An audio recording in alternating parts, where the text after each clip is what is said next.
नोवाबिट का शटर बंद हो चुका है। नोवाबिट की दुकान बंद हो चुकी है और जिन लोगों का पैसा फंसा है वो अब रो रहे हैं।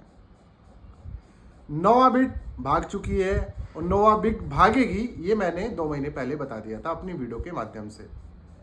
नोवाबिट के साथ अब क्या किया जा सकता है और आपका पैसा वापस आएगा या नहीं, ये जानने के लिए वीडियो आखिर तक जरूर देखें। नमस्कार, मैं विक्रम और आप देख रहे हैं हिंद वॉइस।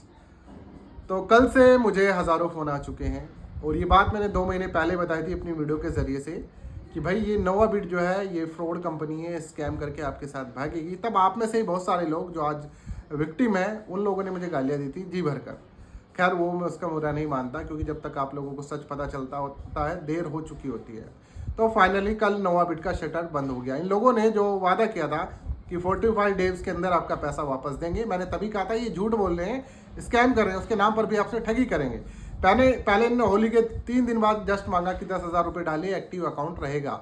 उसके बाद लोगों ने नहीं डाला, कुछ लोगों ने डाल भी दिया जिनके लाखों रुपए फंसे थे। उसके बाद अब इन्होंने 30% एडवांस टैक्स मांगा। भाई कौन मांगता है 30% एडवांस टैक्स?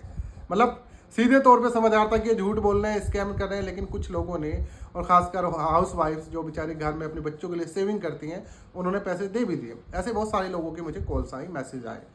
लेकिन उसके बाद भी क्या होना था, भाग गए। कल इनका टेलीग्राम भी बंद हो गया, इनका जो लिंक था वो भी बंद हो गया।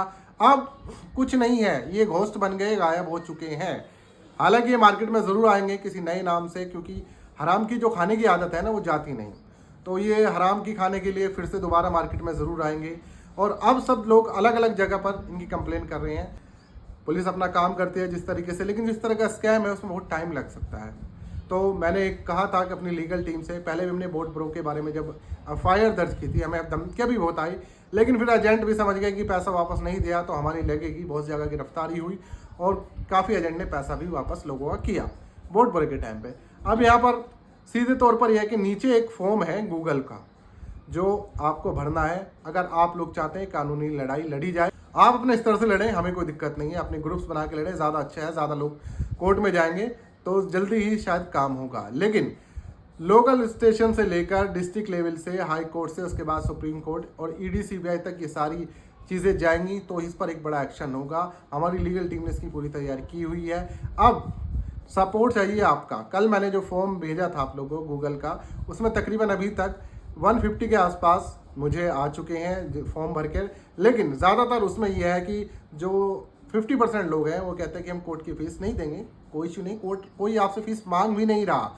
ये सिर्फ हमने कहा था ये रेशियो एक कि अगर देखिए 200 लोग जाते हैं, 300 लोग जाते हैं, 500 लोग जाते हैं तो सिर्फ डॉक्यूमेंटेशन का ही एक चार्ज लगेगा। भाई वो तो कम से कम आपको पे करना ही पड़ेगा। आप खुद भी करेंगे तो इतना तो आपको करना ही पड़ेगा, आपको किसी को फीस नहीं देनी। लेकिन कहाँ जमा करनी है, कैसे करनी है, कैसे, वो सारा लीगल टीम करेगी। और क्योंकि पैसे का मामला है, किसी के पास पैसे है नहीं, बिल्कुल भी नहीं है, तो कोई बात नहीं, फिर भी आपका सपोर्ट चाहिए। आप ये फॉर्म भरिए और जो लोग सपोर्ट दूसरों का कर सकते हैं, जिनके ज़्यादा है, तो वो लोग उनका सहारा बनिए। सहारा बन के सिर्फ हमारी लीगल टीम को सपोर्ट करना है। अपने ही डॉक्यूमेंटेशन, अपनी फाइल का पे करना है। इसके अलावा किसी कोई कोर्ट फीस नहीं लगने वाली। सब मिलजुल के करेंगे, आवाज़ एक साथ उठाएंगे तो ये आवाज़ बनेगी और ऐसे लोगों पर लगाम लगेगी। ये लोग जेल जाएंगे।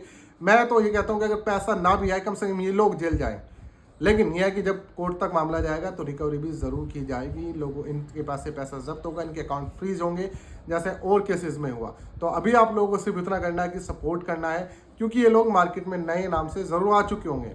क्योंकि इनका काम ये रहता है, एक बंद, दूसरा शुरू, फिर तीसरा शुरू, इसी तरह लोगों को झांसा देते हैं। कुछ लोगों ने मुझे फोटोग्राफ्स भेजे हैं कि ये हो सकते हैं कहीं मुंबई में कोई ऑफिस बनाया हुआ था ट्रेडिंग का, कहीं कोई जो है एमए ट्रेडर के नाम से नोवाबिट किसी ने शुरू की है, तो उसका इनॉग्रेशन और जो है धार्मिक क्रियाओं करते हुए दिख रहे हैं, तो वो लोग हो सकते हैं। लेकिन मैं ये दावा नहीं कर सकता कि मेन लोग यही हैं। हो सकता है इनके पीछे भी कोई मास्टरमाइंड हो, और खासकर ऐसे तौर में, ऐसे मामलों में मास्टरमाइंड गिने चुने ही होते हैं, वही सब ऑपरेट कर रहे होते हैं। वो इनका बिजनेस का तरीका सबसे पहले आप समझ लीजिए। जो लोग ये कहते हैं कि लोग मलेशिया बैठे हैं, दुबई बैठे हैं, ये लोग यहीं के हैं, लोकल के ही हैं। ये बिजनेस बाहर प्रमोट करके दिखाते हैं कि देखिए फॉरेनर हमारे से साथ जुड़े हैं, फॉरेनर ने इससे इतना पैसा कमाया, लग्जरी लाइफ जी, उनका ऐसा स्टाइल है।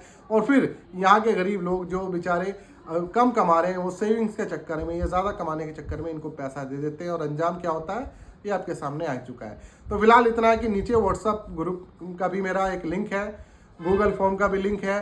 उस पर क्लिक करें, पहले गूगल का फॉर्म ये आपको दिख जाएगा। ज़्यादा से ज़्यादा अगर आप सपोर्ट करेंगे, अभी जो लोग आए हैं मैंने टारगेट किया था कि 100 लोग कम से कम एग्री होंगे फुल्ली तौर पर, तो फाइल जाएगी। किसी से कोई पैसा तो नहीं मांगा गया अभी, लेकिन जब एक क्वांटिटी हो जाएगी तो तब आप लोग कम से कम अपनी डॉक्यूमेंटेशन का खर्चा उठा सकते हैं। हमसे मिलने के लिए हमारे ऑफिस दिल्ली हाईकोर्ट आ सकते हैं। दिल्ली में हम लोग बैठते हैं, तो वहाँ पर आप अपने जो भी आपकी क्वेरी है वो कर सकते हैं। मैं 24 आवर्स लोगों की हेल्प कर रहा हूँ, समझा रहा हूँ उन्हें कि कैसे आप लोग एक्शन लें। तो फिलहाल यही है इस एपिसोड में कि नोवाबिट तो भाग गई है। अब आपको जो करना है वो मैंने आपको बता दिया। तो सपोर्ट कीजिए, कमेंट कीजिए और वीडियो को ज़्यादा से ज़्यादा शेयर कीजिए। और अगले एपिसोड में फिर मुलाकात होगी आपसे, तब तक के लिए दीजिए इजाज़त।